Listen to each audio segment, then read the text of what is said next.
ఈరోజు మార్నింగ్ మా హాస్పిటల్కి 21 సంవత్సరాల కుర్రవాడు బ్రెయిన్ స్ట్రోక్తో ప్రెజెంట్ అయ్యాడు. ఆ కేసు చూసి నాకు చాలా బాధ అనిపించింది.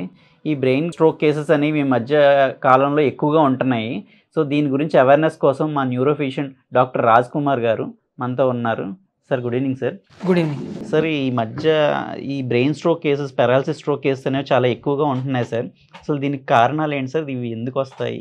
ఇంపార్టెంట్ టాపిక్ అండి. యాక్చువల్లీ రీసెంట్లీ ఎందుకు అని చెప్పాలంటే, ఫస్ట్ ఆఫ్ ఆల్ స్ట్రోక్ అంటే ఏంటో తెలుసు. స్ట్రోక్ అనేది డెఫినేషన్ ఏంటి అంటే, by definition acute neurological deficits due to interruption of blood supply to the brain tissue or brain. So బ్రెయిన్కి ఆ బ్లడ్ సప్లై ఇంటరప్ట్ అవ్వటం వల్ల ఏదైనా కారణం అవ్వచ్చు.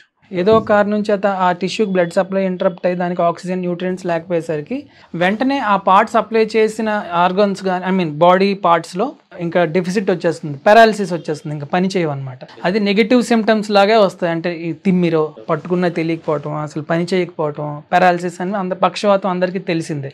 సో ఫస్ట్ మనం తెలుసుకోవాల్సింది, చాలా మందికి పక్షవాతం అంటే ఏంటో తెలుసు. చాలా వాళ్ళకి అంటే చూసిన వెంటనే వాళ్ళకి కాలు చెయ్యి వంకర వచ్చి ఇంకా పని చేయట్లేదంటే పక్షవాతం అని తెలుస్తుంది.